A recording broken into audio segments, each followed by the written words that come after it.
Can. Am I supposed to you do the intro to yourself? Our intro, our lead, so you can start so that we don't have too much movement. You remember everything, right? You want to face me or want to lean back? I'm cool like this. All right. Like I can All right, guys. This is another episode of the Bad Parents Podcast. I'm your host, Ernie here. And today I'm with my friend, Joseph. Hello. How are you guys doing today? He was one of the old boys from the Drunken Ramblings podcast. But don't worry, I'm not drunk today. Yeah. I mean, I'm having him on today to explore a little bit on the topic of what it was like growing up with a pretty serious medical condition. And to start off, maybe you want to tell people a little bit about what you have? Okay, so I guess, serious is a pretty big word, but like, I guess there are a lot of other people with a whole bunch of other bigger things, you know, but whoever's But listening would go like, oh, dude, but I've got cancer and stuff. Like, dude, okay, I get it. So I guess the word I'd use is like a chronic condition, because I was born with a congenital renal disease. Renal being kidney, it refers to having a kidney condition that is lifelong. So when I was born, I couldn't like pee basically. So process. Yeah. Right. Yeah. Processing. So I literally couldn't. It didn't go down the wee wee. So they had to create. So imagine what a colostomy bag is, where they do it for people who can't poop.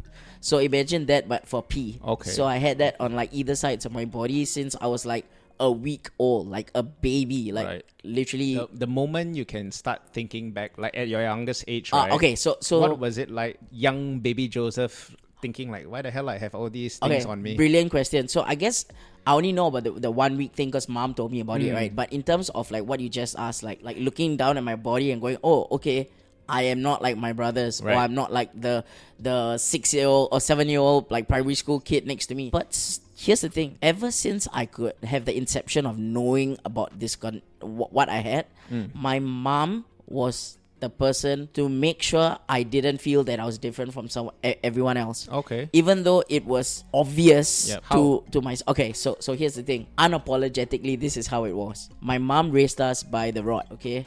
So if you fuck up, 1990s kid lah. that's it, okay, dude. Yeah. I mean, who's like born in the 2000s not gonna understand this shit. But my mom raised us with the rod, and I'm Indian, so you should know if you're Indian, okay? So my mom had this rule: even if I had this medical condition, if I fucked up, I'll get the rod. If my brothers fucked up, they get the rod. It's the same rule across the board. It didn't matter whether I had a medical condition or not. Right. So here's the thing: imagine living like that for like since I was like primary one, a kid all the way growing up, right? So when I went to school, I would assume that I was still the same. I didn't expect special attention from the teacher to go like, okay, Joseph, you don't have to do this, you don't have to do that. You know, technically that's a good thing. That is a good. You're right. So that's really how it was, right? For most of it, yeah. What it was thinking. Yeah. And then, so was it hard, like maybe as kids, like your brothers, siblings would be like, fuck, Joseph gotta take so long doing this, we gotta wait for him as the whole family? So or was it kind of okay? Okay, so check this out. Actually, as kids, right, we had a fucking ball, because it always felt like the common, for lack of a better word, close inverted commas, air quotes, you can't see me but air quotes, my parents were the common enemy, right?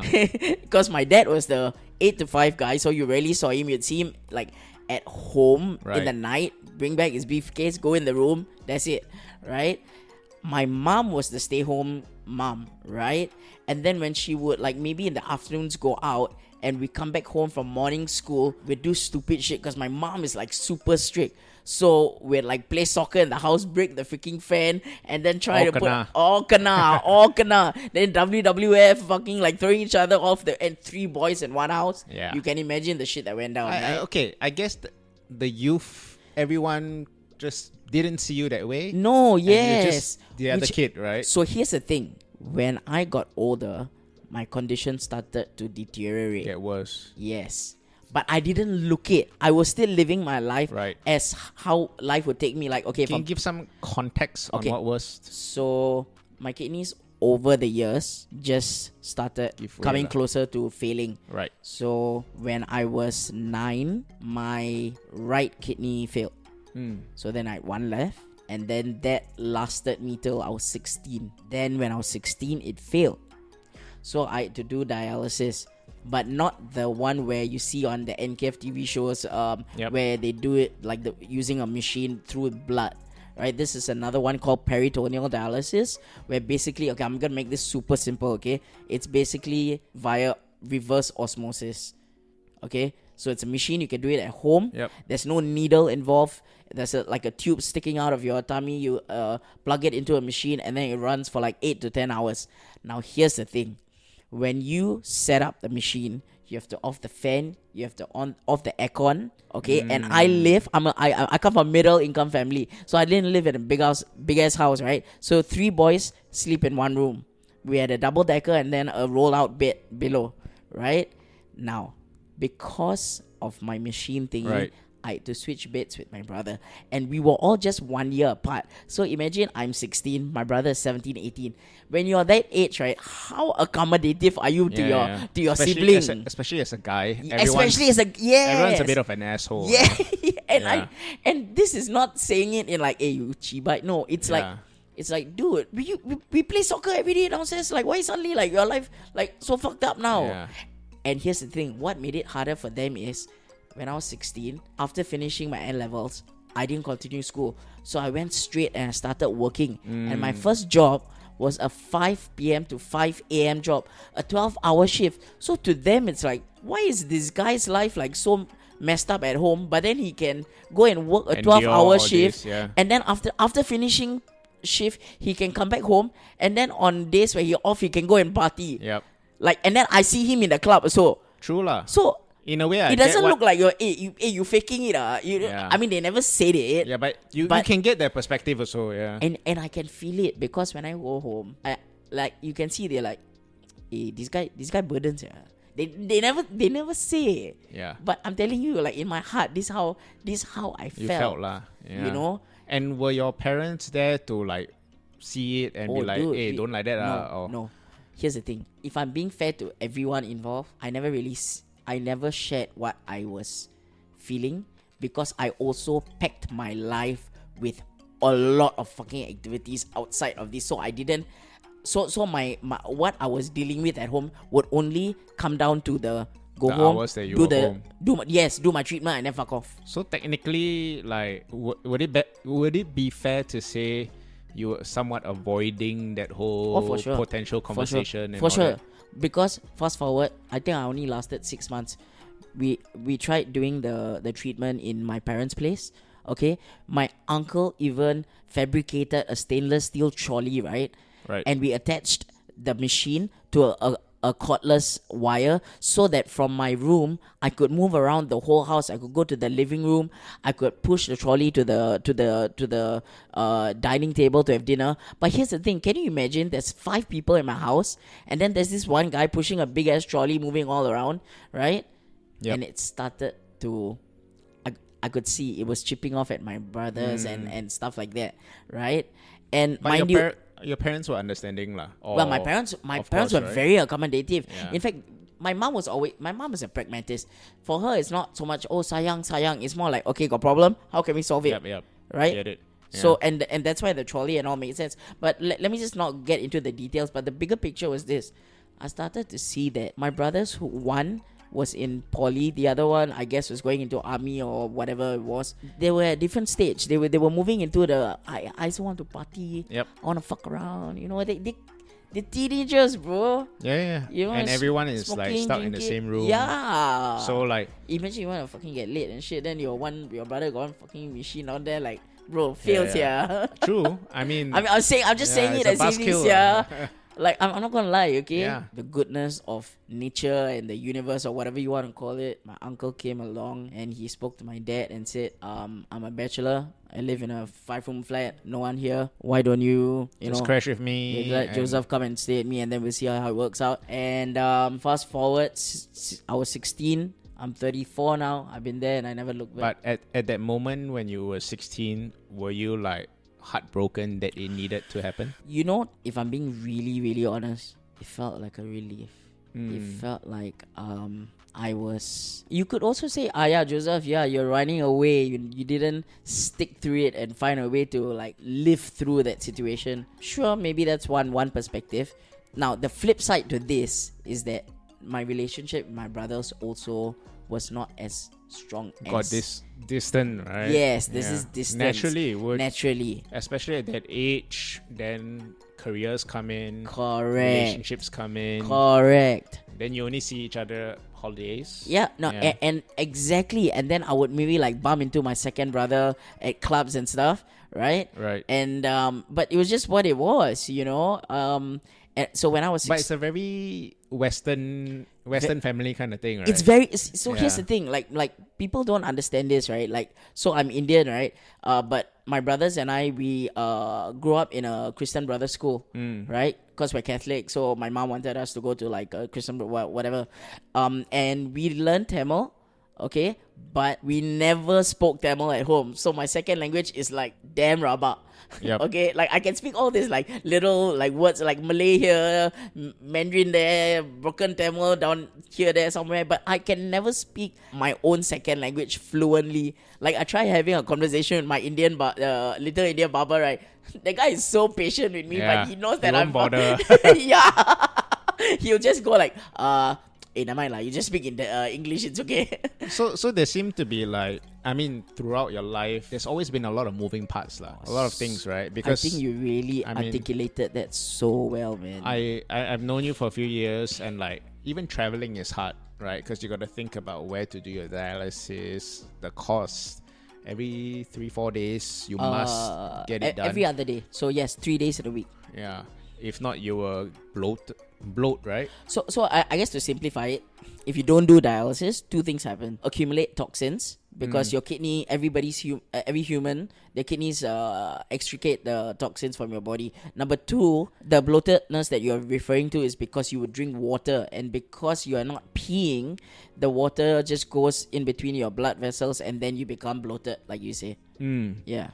And then that could lead to getting heart issues because it'll go up to your lungs and stuff like that. So you can literally die if you don't do it for like, a couple of months, whatever, And then a few weeks. maybe from your parents' perspective, were there any specific maybe tools or mindsets that they put in you so that it allows you to better navigate? Maybe I touch on two things. I'll start with my dad because it's a shorter answer. My dad was always the subtle guy, okay? Prior to when I first got my transplant, before that he was like, he don't really, whatever mom says, just follow mom, right? I'm not gonna get involved. But after I got my transplant, he settled down a lot, and he actually would talk. But his talking was more like, listen, you know what the situation is. We just gotta find a way around it. But mom's was very, shut the fuck up, tuck your tail between your legs and just get the shit done. I remember as a kid, right, there were times where they were trying to set a plug, right, and then maybe my veins were really bad, and then like I'll be like and then my mom, instead of getting angry, a lot of Singaporean moms, and I've seen this before, shouting at the doctor, she would turn to me and say, Joseph, stop it, let the doctor do his work. Harsh lah. Harsher way. Yeah. And I didn't even have time to get angry at her. I just like, okay, mom. I know some people listening to this will go like, oh my god, dude, your mom's like freaking crazy bitch, man. Now, granted, as a kid, I was like, holy shit, my mom is fucking crazy, right? Now, I'll give you another example, but this has all come to a full circle when I explained to you after that. Several times when I was like maybe in primary school or sec 1, sec 2, right, I'll get admitted because I didn't drink enough water. Okay, then my mom will come. Okay, and when my mom coming, right, all my friends in the ward will know already. Okay, die, Joseph gonna kena. She will close the curtain, open, bring some textbook, right, put 1 2-liter bottle of water in front of me, and then she will sit down there with a ruler, right? And the moment I fuck up or I don't drink enough, they can hear, right? I like your mama. Wah, chalat, bro. And the nurses won't even come and stop her, Yeah. The nurses... Back then, protecting your children. Walao. There was no like child charter, man. Talk about woman's charter. That was like, walao. It was chalat, bro. And then, so that went on, right? And that was how my mom raised me. All right. Okay, so that was it kind of rubbed off on me when I looked at my friends with a similar condition, and when they like sikit, little bit, they're like, hey bro, cannot bro. I'm like, dude, shut the fuck up and don't blame the world for your situation. At Because least a lot of parents I noticed, Yeah. it's either like your mom, that's Yeah. one end, or the other end where they're like, yeah, he got this issue. Never mind, I just do everything for him. yeah.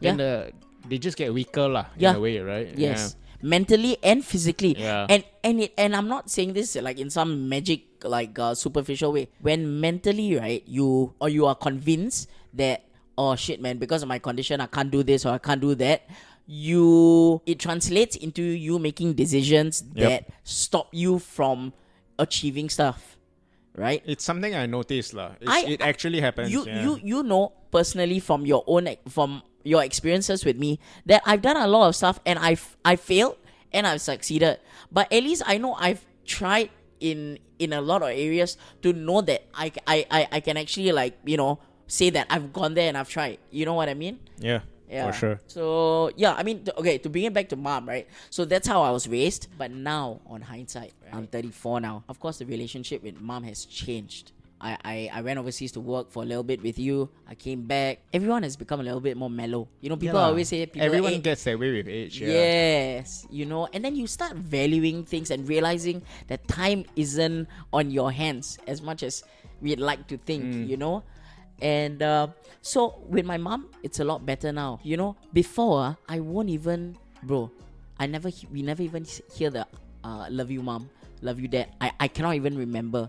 But now, like yesterday, I went to my parents' place for dinner. My mom has this habit of whenever I leave the house, she'll put like the sign of the cross on my forehead, and then yeah, and then I'll give her a kiss on the cheek, and then I say I love you. Right? Yeah, it's nice. Yeah, and I feel like, you see, I think this is something we need to all have the humility. I'm not saying like I'm some guru or whatever, but I'm just saying it as it is for me, right? Don't hold on to the past too much. That's it, man. Yeah. Like, you gotta liberate yourself. Was there any of your friends who grew up similarly that you looked at their life and their parents and you're like, oh shit, I wish I had that? Wow, brilliant question. Wow, you prepared well, bro. Okay, I'll tell you something. Money aside lah. No, not money, not money. I wasn't gonna go there. Yeah.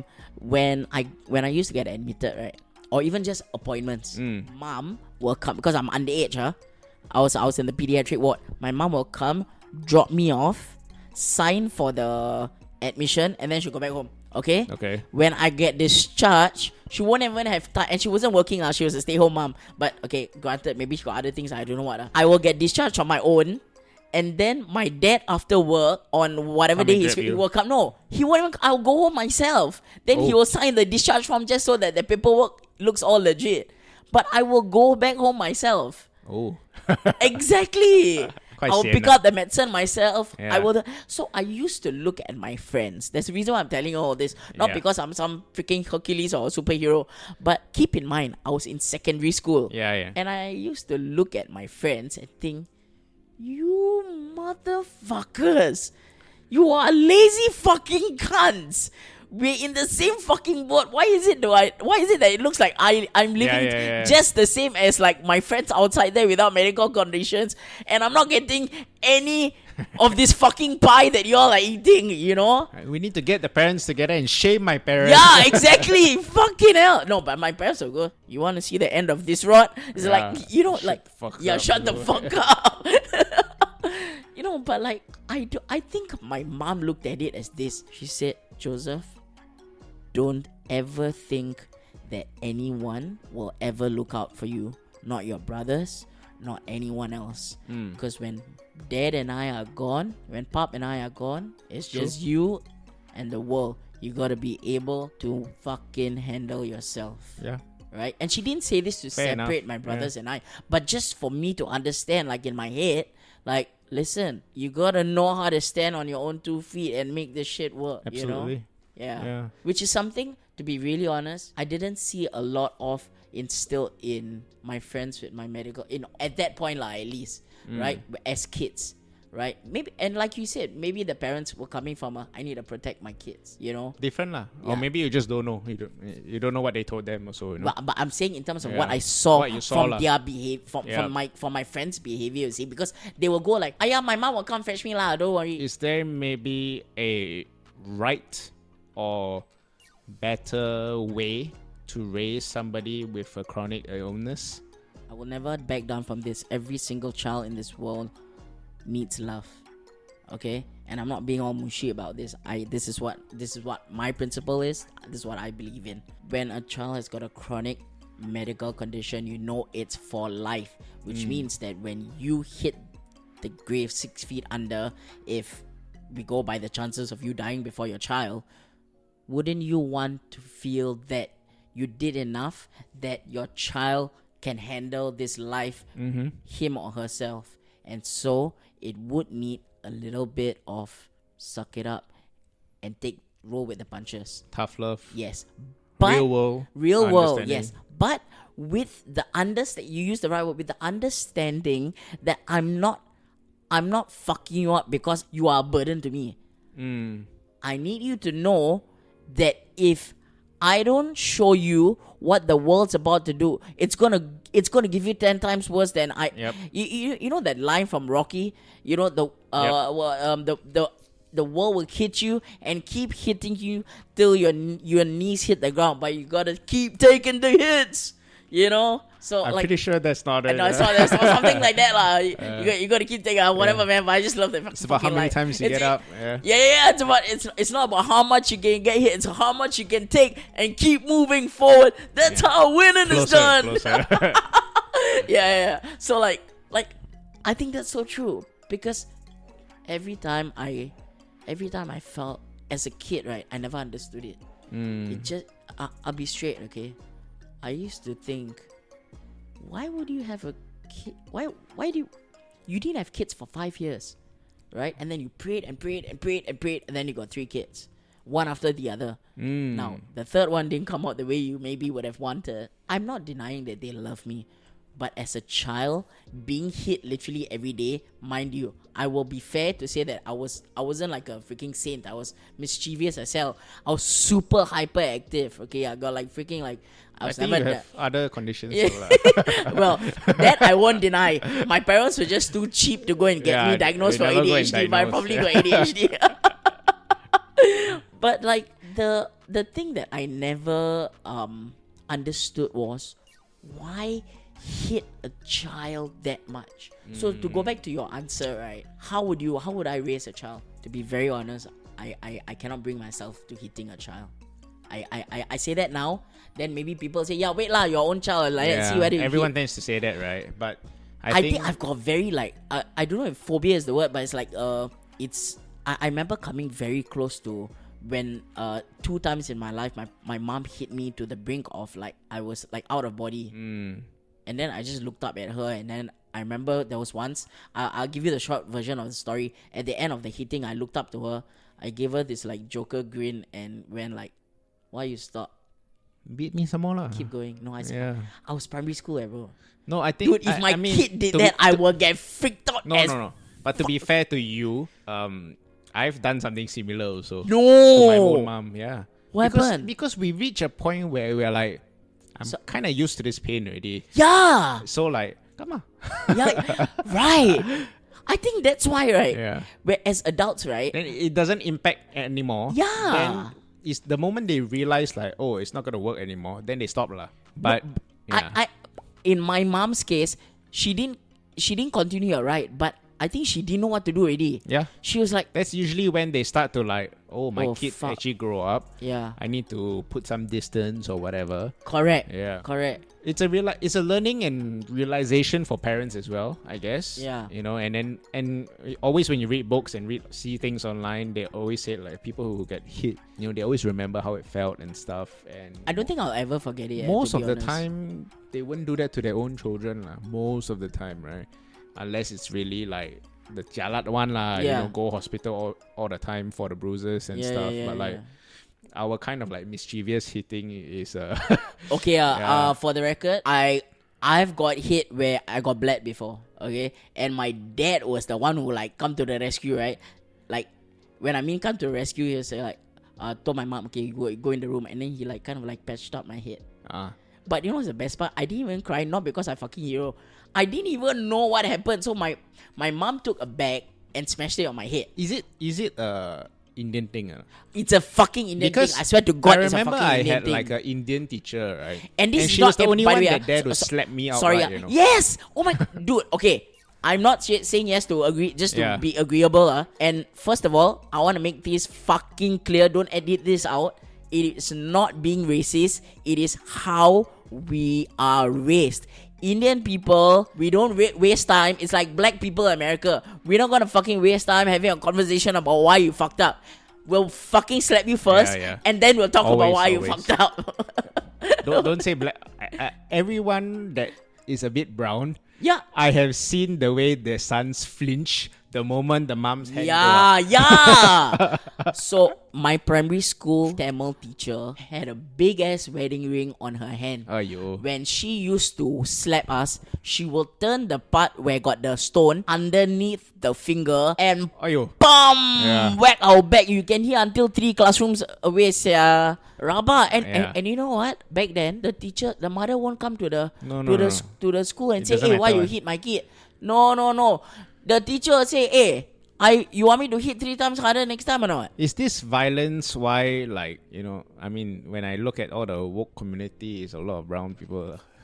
You know what? Can I I be think really honest? potential, a lot of trauma, It right? could be because of that. So now in this age where you got the freedom of expressing yourself Yeah. and all, they exploit that opportunity to Correct. go, hey, you know what I got or not? Yeah. Huh? I'm trying to... Because I mean, in general, I think Indians speak far better than everyone else in Oh, Singapore. this is crazy you just said this, because I was talking to my doctor friend just like 2 days back or yesterday, whatever, and I said that, don't you think that us Indians articulate ourselves Way better. a lot Way better. And then he said, yeah, that's also why we get into trouble a lot more than other people. Yes, absolutely. And I was like, holy shit, that's so fucking true. Yeah. Like you guys are more willing to fiercely go at people, and you're like, this is what I believe in, you know. Maybe one positive way to end off. If I'm talking about a child from like, let's say 7 to 11 years old, Yeah, don't need okay, so specific. but like some that range lah. Because at that age you're like, oh shit, why is dad hitting me? I think I would say just try your best to make as many friends as possible. Like, your parents are just doing what they know. That's all they know, right? Whether it is my mom hitting me or your mom doing whatever the fuck she's doing to you, they only are doing what they think is best. But what you cannot convince them at 7 years old, Yeah. mommy, don't do this, I know Don't better. overthink it. You Yeah. cannot. But what you can do is the moment you step out of the house, live. Just live. Forget that you've got this, that, or the other kind of medical condition, and just enjoy being a kid, because that's one thing life cannot take away from you. Once that's gone, Once that's gone, once the ship has sailed, the ship has sailed. Yeah. Just enjoy being a kid. That's my advice. Great. Yeah. And that's a great way to end the show. It's a tougher topic today, I would say, but we went through quite a few points. And thank you, Joseph, for Thanks for sharing. inviting me. I hope you guys had a little bit of nuggets of gold over there. Yeah, if you like what you hear, share, follow, and yeah, see you again.